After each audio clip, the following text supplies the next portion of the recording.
నిరంతర స్తోత్రార్హుడైన యేసుక్రీస్తు ప్రభుల వారి పరిశుద్ధమైన నామములో ఈ పునరుత్థానపు ఆరాధనలో పాలుభాగస్తులైన మీ అందరికీ నా హృదయపూర్వకమైన వందనాలు. అందరికీ వందనాలు. వాస్తవానికి మనకి ఎన్ని ప్రసంగాలు ఉండాలి ఈరోజు? 2. ఎందుకు ఇవ్వలేదు? ఒకటి అవిధేయత. ఈ వారంలో మనోడు చేసిన కొన్ని అవిధేయతలను బట్టి మనోడికి ఈ వారం మెసేజ్ లేదు. పశ్చాత్తాపడి ప్రార్థన చేసుకొని వచ్చేవారం మనోడు ప్రసంగానికి సిద్ధపడితే వచ్చేవారం మనోడికి మెసేజ్ ఉంటుంది. ఏంటి అవిధేయత? ఎవరు ఇంతకు మనోడు అంటే సమయాలు కాదు, బాలాజీ. ఏంటి అవిధేయత?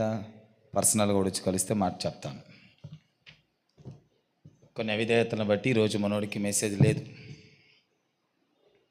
మరి అంతే కదా, సంఘంలో మనము జాగ్రత్తగా ఉండాలి, చాలా జాగ్రత్తగా ఉండాలి. బోధించే వాళ్ళు మరీ జాగ్రత్తగా ఉండాలి. బోధించే మనము చాలా జాగ్రత్తగా ఉండాలి. నేను ఏమంటానంటే మన పిల్లలకి ఇద్దరికి చెప్పేది ఒకటే, మీరు సంఘానికి మాదిరి. ఇద్దరి పిల్లలకి నేను అదే చెప్తాను. మనకి ఇద్దరు పిల్లలు మన మందిరంలో, మన పిల్లలు వాళ్ళిద్దరికి, సమయలకి, బాలాజీకి, మీరు మాదిరి. మీరే మా సంఘంలో మీరు మాదిరి.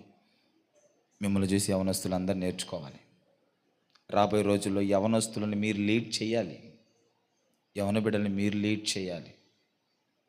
మిమ్మల్ని బట్టి యవనస్తులలోకి ఏం కలగాలంటే ఒక భయం. మా పరిచారకులు, మా అన్నవాళ్ళు, అలాంటి స్థితి క్రియేట్ అవ్వాలి. మీరు చిన్న చిన్న మిస్టేకులు చేసినా దాన్ని బట్టి నేను ఖచ్చితంగా గద్దిస్తూ, ఖండిస్తూ, హెచ్చరిస్తూ ఏనాటికన్నిటికీ సరిచేస్తూ వస్తాను. కనుక ఏంటి నేను చేసిన అవిధేయతను అంటావా? ప్రార్థన అయిపోయినా కూర్చుకోలు నీ అవిధేయతను చెప్తాను. ఒకరోజు ఉపవాసం ఉండి ప్రార్థన చేసుకొని ప్రభు పాదాల దగ్గర పశ్చాత్తాపడి వచ్చే వారం వాక్యం చెప్పు. ఓకేనా? మంచిది. పరిశుద్ధ గ్రంథంలో నుంచి ఒక చిన్న వర్తమానం ఈ పూటకు మనం ధ్యానం చేసుకొని ఆశీర్వాదకరంగా మన గృహాలకి మనం వెళ్ళిపోదాం. ఆల్రెడీ మనము గత వారము, అవతల ముందటి వారము ఈ వర్తమానాన్ని ధ్యానిస్తూ వస్తూ ఉన్నాం. గత వారం కానీ ఆ ముందటి వారం కానీ ఒక వర్తమానాన్ని మనం ధ్యానిస్తూ ఉన్నాం. ఏంటి ఆ వర్తమానం? ఎవరికైనా ఆలోచన ఉందా? విన్నవాళ్ళు? దేవుని కుమారుడు, మనము దేవుని కుమారులము, కుమార్తెలముగా అగుట ఎలా? మనము దేవుని కుమారులం, కుమార్తెలమైతే మనకు వచ్చే ఆశీర్వాదం ఏమిటి అనే దాని గురించి మనం మాట్లాడుతున్నాం. ఒకప్పుడు మనము దేవుని పిల్లలం, ఒకప్పుడు మనము దేవుని కుమారులం, ఒకప్పుడు మనకు దేవుడే తండ్రి అయి ఉన్నటువంటి స్థితిగతులు. రాను రాను మానవుడు చేసిన పాపం, అక్కడ కూడా మానవుడు అవిధేయత, దేవుడు చేయొద్దు అన్నదాన్ని చేశాడు. దేవుడు తినొద్దు అన్న పండును తిన్నాడు. దేవుడు ఒక ఆజ్ఞ పెడితే ఆజ్ఞకు విధేయత చూపించవలసిన వాడు కాస్త అవిధేయత చూపించాడు. తద్వారా ఆజ్ఞ అతిక్రమమే పాపం. ఎప్పుడైతే మానవుడు పాపం చేశాడో, పాపములో పడిపోయాడో, తద్వారా దేవుని కుమారుడిగా ఉండవలసిన మానవుడు కాస్త సాతానుగాడికి కుమారుడిగా మార్చబడ్డాడు. అపవాదికి కుమారుడిగా మార్చబడ్డాడు. అపవాది మానవుడికి తండ్రి కూర్చొని అప్పటి నుంచి మానవుడిని అపవాది ఏలడం ప్రారంభిస్తూ వచ్చాడు. అయితే ఆ మానవుడు మరలా దేవుని కుమారుడిగా మారాలి. ఏ మానవుడైతే దేవుని కుమారత్వం లేకుంటే పౌరసత్వాన్ని పోగొట్టుకున్నాడో అదే మానవుడు మరలా దేవుని కుమారుడిగా మారాలి, దేవుని బిడ్డగా మారాలి. దేవుడు ఆ మానవుడికి తండ్రి ఉండాలి. దేవుడే మానవుడికి తండ్రి ఉంటే, దేవునికి మానవుడు కుమారుడై ఉంటే, ఆ కుమారుడికి అలా ఉండేవారికి కొన్ని ఆశీర్వాదాలు ఉన్నాయని గత వారంలో చూపించాను నేను. వారికి వేదన ఉండదు, వారికి బాధ ఉండదు, వారికి దుఃఖం ఉండదు, రెండవ మరణం వారి మీద ఏలుబడి చేయదు. వారి కన్నీటి బాష్ప బిందువులనైనా తుడిచి వేస్తారు. ఎవరైతే దేవునికి కుమారులుగా, కుమార్తెలుగా ఉంటారో వాళ్ళకి ఆశీర్వాదాలు వస్తాయి. దేవుడికి కుమారులుగా మానవుడు ఉండాలి. దేవునికి బిడ్డలుగా మానవుడు ఉండాలి. దేవుడే మానవుడికి తండ్రి ఉండాలి. అలాంటి వారికి వాళ్ళు ఎన్నటికీ వాళ్ళకంట రెండవ మరణం అనగా నరకం లేదు. వాళ్ళ మీద నరకం అధికారం చలాయించదు. వాళ్ళకి బాధలు లేవు, వాళ్ళకి దుఃఖం లేదు, వాళ్ళకు వేదన లేదు, వాళ్ళకు నిట్టూర్పు లేదు. వాళ్ళు కన్నీటి నుంచి వచ్చి ప్రతి బాష్ప బిందువుని దేవుడు తుడిచివేస్తాడు. ఇది ఎప్పుడు జరుగుతుంది? రెండవ రాకడలో జరుగుతుంది. ఈ ఆశీర్వాదాలు పొందాలంటే మనం ఎవరికి కుమారులంగా ఉండాలి? దేవునికి కుమారులముగా ఉండాలి. మనం ఎవరికి కుమార్తెలంగా ఉండాలి? దేవునికి కుమార్తెలంగా ఉండాలి. మరి మనము పాపము చేయడాన్ని బట్టి ఎవరికి కుమారులంగా ఉన్నాము? అపవాదికి కుమారులంగా ఉన్నాము. మనము అపవిత్రమైన క్రియలు చేయడాన్ని బట్టి మనకు తండ్రి ఎవరై ఉన్నాడు? అపవాదై ఉన్నాడు. ఇప్పుడు మరల మనము దేవునికి కుమారులంగా మారాలి, దేవునికి బిడలంగా మారాలి. ఏం చేస్తే మనము దేవునికి కుమారులముగా, దేవునికి బిడలుగా మారుతాం? ఇది ప్రసంగం. మనకు ఆ మాట కనపడుతుంది. చూడండి, ప్రకటన గ్రంథం 21.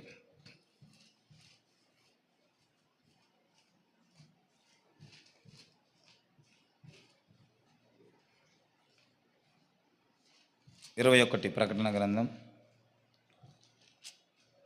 చదవండి.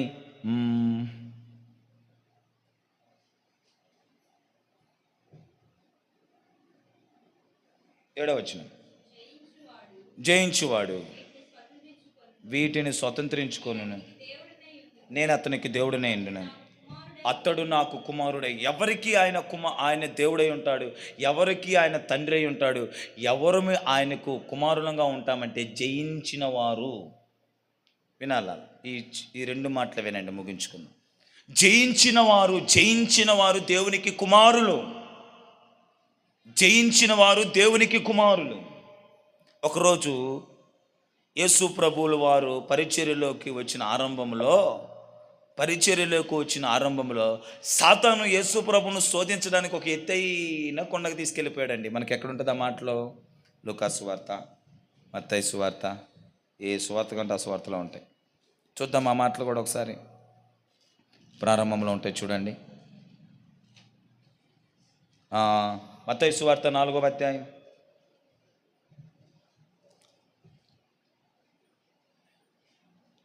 2వ వచనం నుంచి. 40 దినములు 40 రాత్రులు ఉపవాసం ఉండిన పిమ్మట ఆయన ఆకలి కొనగా ఆ శోధకుడు ఆయన వద్దకు వచ్చి, నీవు దేవుని కుమారుడు అయితే ఈ రాళ్లను రొట్టెలగునట్లు ఆజ్ఞాపించమనెను.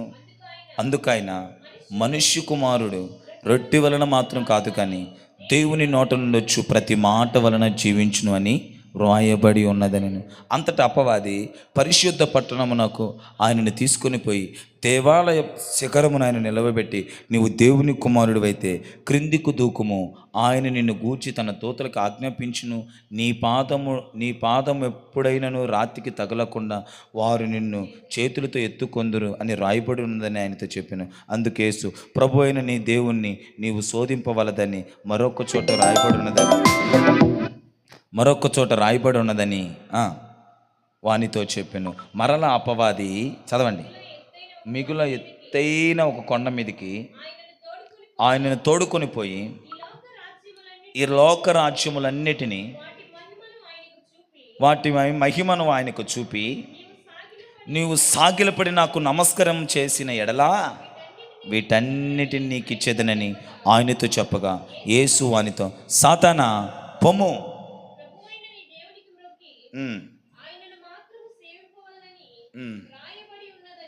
చాలండి. ఇక్కడ సాతాను యేసు ప్రభుని ఏం చేస్తున్నాడు? శోధిస్తున్నాడు. ఏమని శోధిస్తున్నాడు? ఈ రాళ్లను రొట్టెలుగా చేసుకుని తిను, శరీరాశ. ఎత్తైన కొండ మీదకి తీసుకెళ్ళిపోయి ఇవన్నీ నీకు ఇస్తాను, నాకు సాగిలపడు, నేత్రాశ. మూడవది జీవపుటంబం. ఈ సాతాను యేసు ప్రభుని శోధిస్తున్నాడు. ఎలా శోధిస్తున్నాడంటే శరీరాశ ద్వారా, నేత్రాశ ద్వారా, జీవపుడంబం ద్వారా. ఈ మూడిటిని కలకలిపి యేసు ప్రభు ముంగిట పెట్టి సాతాను శోధిస్తున్నాడు. దేవుడేమన్నాడు? సాతానా, నా వెనక్కి పో, పారిపో, సాతానా పారిపో, గద్దించాడండి. అంటే సాతాను అన్నాడు, ఈ రాళ్ళను రొట్టెలుగా చేసుకుని తిను. ఆకలితో ఉన్నాడు 40 రాత్రులు 40 పగుళ్ళు. ఎట్టుంటుంది చెప్పండి? ఆకలితో 40 రాత్రులు 40 పగుళ్ళు చెప్పండి, ఎట్టుంటుంది ఒకసారి ఊహించుకోండి. 3 రోజులు మేము ఉపవాసాలు పెడతాం, పగులు సాయంత్రం. మా మార్తమ్మ అయితే వాళ్ళ ఎవరు పాప ఎవరు తల్లి అర్థం చేసుకోవడానికి కష్టమైపోద్ది. నేను ఎందుకంటున్నానంటే, ఒక 3 రోజులు ఉపవాసం అంటే మన పేగుల్లాగా ఉండవు, అవి కాకులై కూర్చుంటాయి లోపల. ఆ పేగులని మెలేసుకొని కొనేసుకొని తిరగేసుకొని 40 రాత్రులు 40 పగులు ఉపవాసం అంటే ఇంకెట్లా ఉంటుంది పరిస్థితి చెప్పండి? అమ్మ బాబోయ్, ఊహించుకోవడానికి కూడా కష్టంగా ఉంటుంది. ఊహించుకోవడానికి కూడా కష్టమే. 40 రాత్రులు 40 పగుళ్ళు, 20 రాత్రులు 20 పగులు ఉండండి. వీళ్ళు అన్నా నువ్వు అట్లా అంటే ఆ 40 రోజులు 40 రోజులు ఉంటారు వాళ్ళదంతా దొంగ ఉపవాస ప్రార్థన. లెంచి డేస్లో 40 రోజులు ఉంటారు కొంతమంది. ఇలా ఉపవాసం ఏంటో చెప్పనా? 2 పూట్ల శుభ్రంగా తినిపెట్టి 3వ పూట నిద్రపోయే సమయంలో తినకుండా ఉంటారు. 2 పూటలు శుభ్రంగా నిలబెడతారు. ఒక ప్రాంతంలో అడిగా నేను, 40 రోజులు ఉపవాసం పడదు, 40 రోజులు బక్క చిక్కిపోయింది అన్న అని అడిగా. ఏమి లేదు, మొత్తము దూడల్లాగా తిట్టంగా ఉన్నాడు. ఏంటన్న సంగతి అంటే, వాళ్ళు ఉపవాసం చేస్తే కదన్న, మరి ఉపవాస ప్రార్థన జరుగుతున్నాయి కదన్న. అన్న వాళ్ళ ఉపవాసం ఏంటంటే 7 గంటల ప్రార్థన స్టార్ట్ అవుద్ది, 9 గంటలకు అయిపోద్ది. ఈ 7 నుంచి 9 దాకా వాళ్ళ ఉపవాసం, ఈ 7 నుంచి 9 దాకా ఉపవాసం, ఆ తర్వాత వాళ్ళు ఉపవాసం ఉండరు. ఇవే ఉపవాస ప్రార్థన. ఎట్ట కూడా ఉన్నాయి ఉపవాస ప్రార్థనలు అన్నాను. కనుక నా ప్రియులారా, నేను ఎందుకు ఈ మాటలు చెప్తున్నానంటే, 40 రాత్రులు 40 పగులు ఉపవాసం ఉన్నాడు యేసు ప్రభు. అలాంటి టైంలో సాతాను కూడా వచ్చి అంటాడు, ఈ రాళ్ళను రొట్టెలుగా చేసుకొని తినో అంటాడండి. యేసు ప్రభు ఎక్కడ సాతానుని లోబడిపోలా. అవునుగా, ఇంత ఆకలితో ఉన్నా ఒక్క రాయిని రొట్టెని నేను చేసుకోగలనుగా, చేసేసుకుందాంలే అనుకోలేదు. చోటు ఇవ్వలేదు అపవాదికి. సాతానుగాడు ఏం చేశాడు? అపవాదిని క్షమించండి, దేవుడు ఏం చేశాడు? అపవాదిని జయించాడు. అపవాదిని జయిస్తూ వాడు తీసుకొచ్చి పెట్టిన శరీరాశను కూడా జయించాడు ఆయన. అపవాదిని జయిస్తున్నాడు. అపవాదిని జయించడం అనగా సాతానుగాడు ఒక ఆశను తీసుకొచ్చి పెట్టాడు. ఆ ఆశ శరీరాశ. ఈ శరీరాశను కూడా దేవుడు ఏం చేశాడు? జయించాడండి. జయించిన వారే దేవుని కుమారులు. శరీరాశను జయించాలా. ఇది సాతానుగాడికి సంబంధించింది. సాతాను వల్ల కలిగేది శరీరాశ. దీనిని మనము జయించగలగాల. శరీరాశను మనం జయించగలగాలండి. ఆ మధ్య ఒక సేవకుడంట, ఏం కోరికలు ఎక్కువైపోతున్నాయంట ఆయనకి. ఎంత కంట్రోల్ చేసుకున్నా కంట్రోల్ చేసుకోలేకపోతున్నాడంట. ఎంత కంట్రోల్ చేసుకున్నా కంట్రోల్ చేసుకోలేక కోరికలు అధికమైపోతున్నాయంట ఆయనకి. ఒకరోజు అలా రోడ్డు మీద నడుచుకొని పోతుంటే చెడ్డ ఆలోచనలతో, చెడ్డ తలంపులతో నింపుపడిపోయి కోరికలు అధికమైపోయి కంట్రోల్ అవ్వట్లేదంట శరీరం. పోతా ఉన్నాడంట. ఆ ప్రక్కనే బ్రహ్మజముడు అనే ఒక చెట్టు ఉంటుంది, తెలుసా మీకు? ఎంత ఉంటుంది చూడు, షార్ట్ ఉన్నట్టు. దానికి ముళ్ళు ఇంత పొడుగునుంటాయి. బ్రహ్మజముడు అనే దానికి, బ్రహ్మజముడా నాగజముడా ఓకే, నాగజముడికి ఎంత ఉంటుందో ఒక శాట. ఆ శాటకు పుల్లులు ఉంటాయి. దానికి ఒక కాయ కాస్తుంది ఎర్రంగా. ఆ చెట్టు పక్కనే బాగా గుబురుగా ఉందంటండి. సారికి శరీరం శోధిస్తుందంట. చూసి ఇంతగా నువ్వు నన్ను శోధిస్తావని చెప్పి ఇంత చేసిన కంట్రోల్ అవుతుందని ఎగిరామని చెట్టు మీద పోయి పడ్డాడంట. చెట్టు మీద పడి చిన్నగా లేచి అంటాడంట, ఇప్పుడు రా నాకు శరీర కోరికలు అంటాడంట. ఇప్పుడు రా నాకు శరీర కోరికలు అంటాడంట. శరీర కోరికలను జయించాలా, శరీరాశను జయించాలా. మనోడు ఉన్నాడు ఏశావు. ఏశావు ఏం చేశాడు? నేను చెప్పేది ఆసేపు కదరా. ఒక్క పూట ఒక పూట భోజనం చుక్కుడుగాయ కూర కోసం జ్యేష్ఠత్వాన్ని అమ్మి వేసుకున్న భ్రష్టుడు. ఏ కోరిక అతంది? శరీరాశ. అదే రొట్టె జయించలేక జ్యేష్ఠత్వాన్ని పోగొట్టుకున్నాడు. చికెన్ కోసం ఆరాధన అమ్మేసేది ఎంతమంది? మటన్ కోసం ఆరాధన అమ్మేసే వాళ్ళు ఎంతమంది? శరీరాశను జయించాలండి, శరీరాశను జయించాలి. నిజమే, ఇందాక వాడు అన్నట్టు యేసేపు ఏం చేశాడండి? శరీరాశను జయించిన వాడిగా మనకు కనబడతాడు. ఫరో భార్య వచ్చి ఏమంటది? నాతో క్షీణించు, నాతో పాపం చేయి, నాతో పాపం చేయనప్పుడు అందుకు అవకాశం ఇవ్వలేదు. ఏం చేశాడు? శరీరాశను జయించాడు. మనోళ్ళకి ఈరోజు అంత కూడా అవసరం లేదు. ఒక రోజు పువ్వు ఎత్తుకోకపోతే చాలు.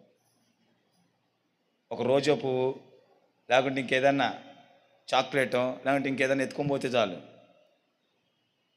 యోసేపుని ఫరో సైన్యాధిపతి అయిన, క్షమించండి, పొతిఫరు భార్య ఏం చేస్తుంది? నాతో పాపం చేయమని బ్రతిమలాడుతుందంట. ఒక్కరోజు కాదు, 2 రోజులు కాదు, ప్రతిదినము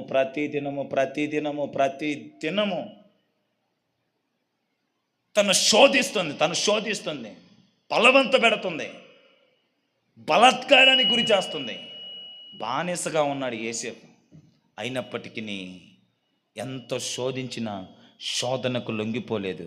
తన శరీరాన్ని పాపానికి అప్పగించనివ్వకుండా శరీరాన్ని నల్లగొట్టుకొని తన శరీరాన్ని పవిత్రతను, పరిశుద్ధతను కాపాడుకున్నాడండి. స్త్రీయే ఒక పురుషుని శోధిస్తే పురుషుడు పారిపోయాడు. ఎంత గొప్ప విషయం అది! స్త్రీ శోధిస్తుంది పాపం చేయమని, నాతో పాపం చేయమని శోధిస్తుంటే పురుషుడు పారిపోతున్నాడు, ఒక యవనస్తుడు పారిపోతున్నాడు. నేను నా దేవునికి విరుద్ధంగా పాపం చేయను, నా దేవునికి వ్యతిరేకంగా నేను పాపం చేయను, నా దేవునికి ఆయాసకరంగా నేను పాపం చేయను, పారిపోతున్నాడు ఒక యవనస్తుడు. దీన్నే శరీరాశను జయించడం అంటారు. నేత్రాశను కూడా జయించాలి. ఇది ఎవడి వల్ల వచ్చింది నేత్రాశ? ఇదిగో యేసు ప్రభుని తీసుకొని పోయి ఒక పట్టణం మీద నిలబెట్టి, మొత్తం చూడు, నాకు సాగిలు పడితే అంత నీకు ఇచ్చేస్తా. దీన్ని ఏమంటారు? నేత్రాశ. నేత్రాశ. శరీరాశను జయించాలి, నేత్రాశను కూడా జయించాలి. చూచిందల్లా, కంటి కనపడిందల్లా. మన చూపు చాలా చెడ్డదండి. కళ్ళు మూసేస్తే మనకు ఏ కోరికలు రావు. నిజమే కదా? కళ్ళు మూసేస్తే ఏమో కోరికలు వస్తాయా? కళ్ళు లేకపోతే ఏ కోరికలు రావు. ఈ కళ్ళు చూస్తే మనసు ఏం కావద్ది? శరీరం ఏమంటుంది? కావాలంటది. కన్ను చూస్తుంది, శరీరం కావాలంటది. కన్ను చూస్తుంది, శరీరం కావాలంటది. అందుకనే నేత్రాశను కూడా జయించాలి మనం. కన్ను పోస్టర్ని చూస్తుంది, సినిమా పోస్టర్ని. శరీరం అంటది, ఆ సినిమా చూడు భలే ఉంటుంది అంటది. ఇంక ఇలా చెప్పుకోకపోతే ఎన్నో ఉన్నాయి, నేను చెప్పదలుచుకోవట్లే అవన్నీ. నేత్రాశను కూడా జయించాలి. ఇది సాతాను గాడికి సంబంధించింది. ఈ నేత్రాశను కూడా మనం జయించాలండి. నేత్రాశను కూడా మనం జయించాలి. మూడోది ఏంది? జీవపు డంబం. డాంబికత్వం. నాకింత ఆస్తి ఉంది, నాకింత పెద్ద కారు ఉంది, నాకింత పెద్ద బంగ్లా ఉంది, నా గొప్పతనం ఇంత, నా స్థాయి ఇంత, నా హోదా ఇంత. ఇదే డంబం. దీన్ని కూడా జయించాలి. ఆ మనసు మనకి ఎప్పుడూ రాకూడదు. మనం ఎంత ఎత్తెదిగినా నేల మట్టుకు తగ్గించుకొని బతకాలి. ఎక్కడ పొగడ్తలకు వెళ్ళకూడదు, ఎక్కడ మనల్ని మనం అతిశయించుకోకూడదు, ఎక్కడ మనల్ని మనం గర్వించుకోకూడదు. ఏముందని మనం గర్వించుకోవాలి? ఏముందని మనం అతిశయపడాలి? ఏముందని మనలో మనం అతిశయపడాలి? నువ్వు బ్రతుకుతున్న భూమి దేవుడిచ్చింది, నువ్వు పీల్చే గాలి దేవుడిచ్చింది, నువ్వు త్రాగే నీరు దేవుడిచ్చింది, నీకు ఆయుష్ దేవుడిచ్చింది, నీకు రూపం ఇచ్చింది దేవుడు, నిన్ను మట్టిలో నుంచి తీసి ఒక మంచి మానవుడిగా నిర్మించింది దేవుడు. ఇక నీకు అతిశయపడడానికి ఏముంది? తల్లి గర్భంలోకి పంపింది నిన్ను, తల్లి గర్భం నుంచి బయటికి తీసుకొచ్చింది నిన్ను పెద్ద చేసింది దేవుడు. నిన్ను అతిశయపడడానికి ఏముంది? నువ్వు గర్వించడానికి ఏముంది? ఏముందని గర్వించాలా మనం? ఏముందని అతిశయించాలా మనం? దేనిని బట్టి అతిశయించాలా? కనుక నేల మట్టుకు మనం తగ్గించుకొని బ్రతకాల. నీవు ఎంత హోదాలో ఉన్నా, ఎంత ఉన్నతమైన స్థితిలో ఉన్నా, నీ సామర్థ్యత ఎంత గొప్పదైనా భూమికి అంటుకొని బ్రతుకు. చూడండి, మీరు మొక్కజొన్ననా వరి వరి కొమ్మ చూసారు ఎప్పుడైనా? చెట్టు నిండగా గింజలు ఉన్నాయనుకో, కొమ్మ ఏం చేస్తుంది? వంగిపోద్ది. వంగిపోద్దండి. ఏమి లేనప్పుడు ఏముంటుంది? చక్కగా ఉంటుంది. చెట్టు నిండగా గింజలు వచ్చేసి అనుకో వంగిపోద్ది. అది దేని దీనత్వాన్ని చూపిస్తుంది, తగ్గింపు తత్వాన్ని, తను తగ్గించుకునే తత్వాన్ని. ఆ స్థితిని మనం కలిగి ఉండాలండి. జీవపు డంబం మనలో ఉండకూడదు, దాన్ని జయించాలి. శరీరాశ మనలో ఉండకూడదు, దాన్ని జయించాలి. నేత్రాశ మనలో ఉండకూడదు, దాన్ని మనము జయించాలి. ఇవన్నీ సాతాను గురించి సంబంధించి. ఫస్ట్ ఈయన్ని జయించాలి, సాతాను గాడిని జయించాలి మనం. వాడే ఇలాంటివన్నీ తీసుకొచ్చి పెట్టేది. శరీరాశ కారణం వాడే, నేత్రాశ కారణం వాడే, జీవపుడంబానికి కారణం వాడే. ఇవన్నీ మనం జయించుకుంటూ పోతున్నామంటే అర్థం సాతాను గాడిని మనం జయిస్తున్నామని అర్థం. ఎప్పుడైతే మనం సాతాను గాడిని జయిస్తామో మనకు దేవుని కుమారులమని అర్థం. దేవుని కుమారులం అవుతాం మనం. ఆ మధ్య ఏడ నిలబడి ఒక అక్క, అంత మా పాస్టర్ అన్నట. నన్ను లేపడానికి ఏమైనా ముహూర్తం పెట్టావు తల్లి అన్నా. నేను దయచేసి ఇంకోసారి అంత మా పాస్టర్ అన్న, మాకు నేనేం చేసాను తల్లి, నీకు మొత్తం దేవుడు చేసిండు. మా పాస్టర్ నడిచేశాను, మా పాస్టర్ అన్న అలా ఉన్నాడు అంత వచ్చింది. అక్క నిలబడి నన్ను లేపడానికి ఏమైనా ప్రయత్నాలు పెట్టావమ్మా నువ్వు? వాడొక్కడు నీ స్వరము దేవుని స్వరంలాగా ఉంది అన్నాడు హేరోదిని. ఆడు భూమి మీద నిలబడలా, కాస్త భూమి పైకి లేచి నిలబడ్డాడు.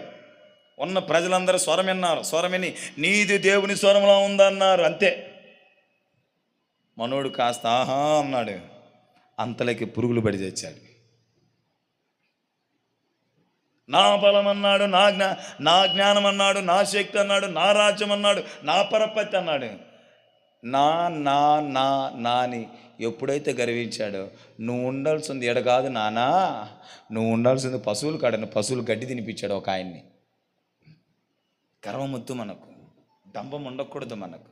తగ్గించుకొని బ్రతకదాం. కనుక వీటన్నిటినీ జయించాలి. నా ప్రియ దైవ జనమా, జయించిన వాడే దేవుని కుమారులు అవుతారు. శరీరాశను జయించు, నేత్రాశను జయించు, జీవపు డంబాన్ని జయించు, నువ్వు దేవుని కుమారుడు అవుతావు. ఇవన్నీ సాతానుగాడ వల్ల కలిగేవి. ఎప్పుడైతే నువ్వు శరీరాశ, నేత్రాశను, జీవ డంబాన్ని జయిస్తావో ఆటోమేటిక్గా నువ్వు ఎవరిని జయించినట్టు? సాతానుగాడి మీద నీకు పై చేయొచ్చినట్టే. తద్వారా నువ్వు దేవుని కుమారుడివి, దేవుని కుమార్తె. యేసు ప్రభు జయించాడు, మనము జయించాలి. శద్రక్, మేషక్, అబేద్నెగోను తీసుకెళ్ళిపోయి బబులోను దేశం, అది దేశంగానే దేశం, బానిసత్వంలో వెళ్ళారు. అక్కడ వాళ్ళకి ఎదురైన పరిస్థితులు ఏంటి? సాతానుగాడు ఎలాంటి పరిస్థితులు తీసుకొచ్చి పెట్టాడు? నమస్కరించమన్నాడు, పూజించమన్నాడు, తినమన్నాడు. శద్రక్, మేషక్, అబేద్నెగో, దానియేలు దేనికి రాజీ పడలా. అక్కడ బబులోను దేశంలో వాళ్ళు ఏం చేశారు? సాతాన్ని వాడి ద్వారా కలిగే శరీరాశ, నేత్రాశ, జీవపు డంబాన్ని జయించారండి. అందుకే దేవుడు దానియేలుని, శద్రక్, మేషక్, అబేద్నెగోలను ఆశీర్వదించాడు. జయించిన వారంగా మనం ఉండాలి. అందుకే నేను ఈరోజు ఈ పాట పాడదాం అనుకున్నా. జయించిన వారితో కలిసి, అంతే, గుర్తురాలా. ఎవరు సమీపించలేని సాంగ్ అది. కనుక నా ప్రియులరా, మనం జయించాలి. జయించిన వారముగా మనము బ్రతుకుదుము గాక. Praise the Lord. ఎవరైతే జయిస్తారో వాళ్ళు దేవుని కుమారులు అనబడుదురు, దేవుని కుమారులు కనబడతారు. మరి ఈరోజు మనం అందరం ఒక తీర్మానం చేసుకోవాలి. ఏం తీర్మానం అంటే, మనము జయించే వారముగా బ్రతకాలి. ఒక మాట అలా టచ్ చేసి ముగిస్తాను. లూకా సువార్త 20:36 అలా టచ్ చేసి ముగించేస్తున్నాను. లూకా సువార్త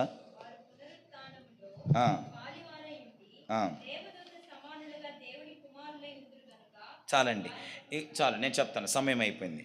5:30 వరకు మన కట్ ఆఫ్ టైం. పునరుత్థానములో ఎవరైతే పాలిభాగస్తులు అవుతారో వాళ్ళు దేవుని కుమారులు. పునరుత్థానములో పాలిభాగస్తులు అవ్వాలి. ఏంటి పునరుత్థానం చెప్పండి? మరణించి తిరిగి లేకబట్టమే పునరుత్థానం. యేసుక్రీస్తు ప్రభు మరణించి సమాధిలో ఉన్నాడు అనే వాళ్ళు చేతులెత్తండి. యేసుక్రీస్తు ప్రభు వారు మరణించి తిరిగి లేచాడు అనేవాళ్ళు చేతులెత్తండి అంటే అందరూ ఎత్తుతారు. యేసుక్రీస్తు ప్రభు వారు మరణించి తిరిగి లేచాడు, దీన్నే పునరుత్థానము అన్నారు. మరణించి తిరిగి లేచాడు గనక పునరుత్థానం. ఈ పునరుత్థానము మానవులమైన మనకు కూడా వస్తుంది. ఒకరోజు మనం అందరం ప్రభునందు నిద్రిస్తున్న మనం అందరము ఒకరోజు మరణిస్తాం. అందరం మరణిస్తాం.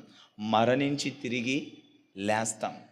తిరిగి లేచిన మనము ప్రభుతో కూడా ఉండాలి. ఇదే పునరుత్థానం.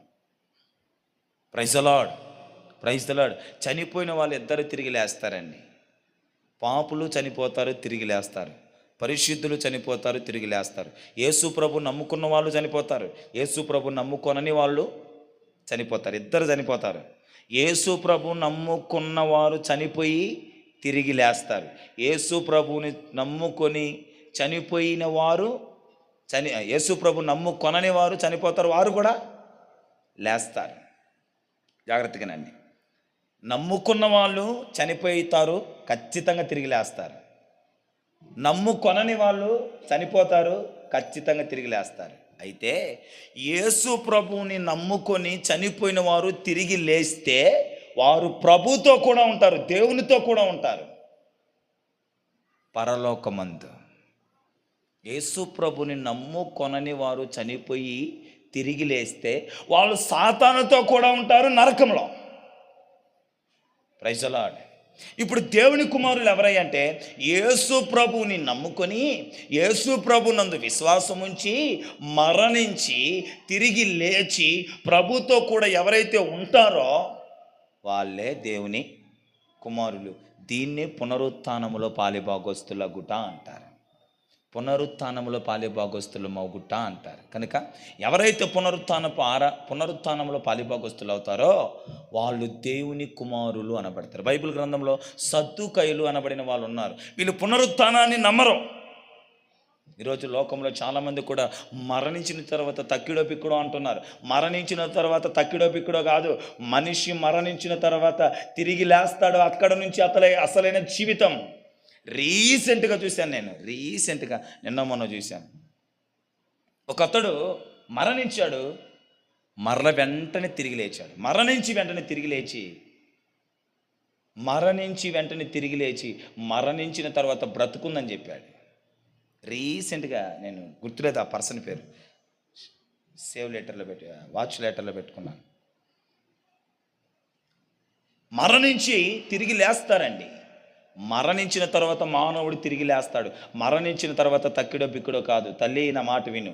మరణించిన తర్వాత తక్కిడో పెక్కుడో కాదు. అమెరికాకు సంబంధించినటువంటి ఒక గొప్ప డాక్టర్, ఒక సైంటిస్టు ఇదే పరిశోధన చేశాడు. హార్ట్ అటాక్ వచ్చి చనిపోయిన వాళ్ళు మరల వెంటనే బ్రతికిన కొంతమందిని ఇంటర్వ్యూలు చేశాడు. హార్ట్ అటాక్ వస్తుంది కదా, చనిపోతారు కదా, మళ్ళీ వెంటనే స్పృహలోకి వచ్చి అలాంటి వాళ్ళు కొంతమందిని ఇంటర్వ్యూ చేశాను. తేల్చి చెప్పింది ఏంటంటే మరణించిన తర్వాత జీవితం ఒకటి ఉంది. మరణముతోనే జీవితం ముగింపు కాదు, మరణముతోనే జీవితం ముగింపు. తక్కుడో పెక్కుడని ఇష్టానుసారంగా బ్రతుకుతున్నావేమో జాగ్రత్త సుమ. ప్రభు పేరట హెచ్చరిక చేస్తున్నా. మరణించిన తర్వాత మరలా జీవితం ఉంది. అదే లూకా సువార్తలో 15వ అధ్యాయంలో రాయబడింది ధనవంతుడు లాజరు గురించి. 15 కదా, ధనవంతుడు లాజరు గురించి. ధనవంతుడు చనిపోయాడు, లాజరు చనిపోయాడు. ఒకరు క్రీస్తు నమ్ముకున్నవాడు చనిపోయాడు, ఇంకా క్రీస్తు నమ్ముకున్నని వాడు చనిపోయాడు. ఇద్దరు చనిపోయాడు. క్రీస్తును నమ్ముకున్నవాడు ఎక్కడున్నాడు? పునరుత్థానుడై ప్రభుతో కూడా ఉన్నాడు. క్రీస్తును నమ్ముకొనని ఆ ధనవంతుడు చనిపోయాడు. ఎక్కడున్నాడు? పునరుత్థానుడై నరకంలో ఉన్నాడు. పునరుత్థానుడై ప్రభుతో కూడా ఉండేవాళ్ళే దేవుని కుమారులు. కనుక చనిపోయినాక తక్కిడో బిక్కుడు అనే మాట రానివ్వకండి. చనిపోయిన తర్వాత అసలు జీవితం ప్రారంభం. అస్సలు బ్రతుకు, అస్సలు జీవితం అక్కడే ప్రారంభం. చనిపోయిన తర్వాత ప్రారంభం అవుతుంది అసలు జీవితం. ఇది ఇప్పుడు బ్రతికే జీవితం కాదు, ఇది కాదు అసలు జీవితం. చనిపోయి తిరిగి లేచిన తర్వాత ఉంటుంది అసలైన జీవితం. నమ్మండి నా మాటలు ప్లీజ్, విశ్వసించండి నా మాటలు ప్లీజ్, విధేయత చూపించండి నా మాటలు. వ్యర్థమైన మాటలను త్రోసిపుచ్చకండి. బైబిల్ నిజ దైవ గ్రంథం, జీవము కలిగిన గ్రంథం. అది ఈ గ్రంథంలో ఉన్న మాటలు మీకు బోధించబడుతున్నాయి. చనిపోయిన తర్వాత జీవితం ఉంది. చనిపోయిన తర్వాత మనిషి తిరిగి లేస్తాడు. లేచినప్పుడు మనము దేవునితో కూడా ఉండాలి. అదే పునరుత్థానంలో పాలిభాగస్తులం అవటం. దేవునితో కూడా మనం ఉండాలి. అందుకనే ప్రభువునందు మృతి పొందిన మృతులు ధన్యులు. ఎవరైతే ప్రభువు నందుండి చనిపోతారో, ప్రభువులో ఉండి చనిపోతారో, వారు పునరుత్థానంలో పాలిభాగస్తులు అవుతారు. ప్రభువుతో కూడా చనిపోయినా తిరిగి లేస్తారు, ప్రభువుతో కూడా ఉంటారు. కనుక నా ప్రియమైనటువంటి వారలారా, ఎవరో దేవుని కుమారులు అవుతారంటే ప్రభువునందుండి పునరుత్థానంలో పాలిభాగస్తులు అయ్యే వాళ్ళే దేవుని కుమారులు. మీరు ప్రభువునందు ఉండాలా, భూమి మీద ప్రభువునందు ఉండాలా, దేవుని యందు ఉండాలి. మీరు దేవుని యందు లేకుండా లోకానుసారంగా ఉండి నువ్వు మరణించి తిరిగి లేస్తే నరకానికి వెళ్తావు. దేవుని యందుండి మరణించి తిరిగి లేస్తే నువ్వు పరలోకానికి వెళ్తావు, దేవుడితో ఉంటావు. ప్రభువునందుండి పునరుత్థానంలో పాలిభాగస్తులైన వారే దేవుని కుమారులు. ఈ లోకంలో నువ్వు ఎవరితో ఉండాలి? యేసుక్రీస్తు ప్రభుతో ఉండాలి. శ్రమ అయినా, కష్టమైన, బాధ అయినా, ఉపద్రవమైన, హింస అయినా, వేదైనా, కరువైన, ఖడ్గమైన యేసుతోనే ఉండు. ఒకరోజు ఖచ్చితంగా నీ ముందుటు మరణం వచ్చి నిలబడద్ది. మరణించు, తర్వాత నువ్వు లేస్తావు, పరలోకంలో ప్రభుతో కూడా ఉంటావు. ఆకలి తప్పులు లేని పట్టణం అది, ఏడుపు లేని పట్టణం అది, కష్టం లేని పట్టణం అది, విశ్రాంతి పొందుకునే పట్టణం అది. అక్కడుంటావు.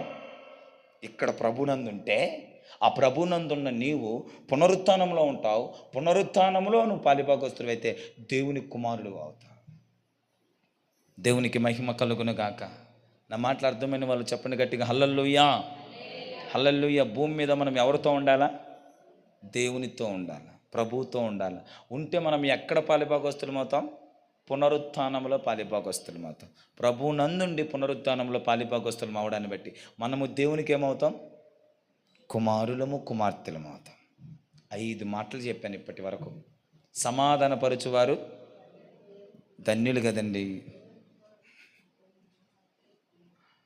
పుట్టంత నాకడే ఉన్నట్టుంది. సమాధానపరచువారు దేవుని కుమారులు. 2 చెప్పండి, ఆత్మచేత నడిపించబడేవారు దేవుని కుమారులు. యేసుక్రీస్తునందు విశ్వాసం ఉంచేవారు దేవుని కుమారులు. 4 జయించిన వారు దేవుని కుమారులు. పునరుత్థానంలో పాలిభాగస్తులయ్యేవారు దేవుని కుమారుడు. కనుక నువ్వు దేవుని కుమారుడు అయితే నీకు వచ్చే ఆశీర్వాదం ఏంటి? నీ దుఃఖమును దేవుడు తుడిచివేస్తాడు, నీ కన్నిటిని దేవుడు తుడిచేస్తాడు. బాధ, వేదన, 2వ మరణం, నరకం నుంచి నిన్ను దేవుడు తప్పిస్తాడు. కళ్ళు మూసుకుని చిన్న ప్రార్థన చేసి ముగిస్తాను.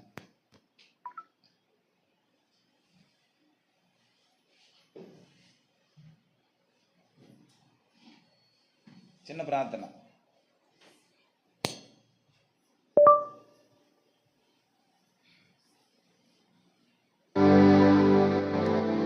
యేసయ్యా, నువ్వు నాకు కావాలి. నీ యందు నేను విశ్వాసం ఉంచుతున్నా.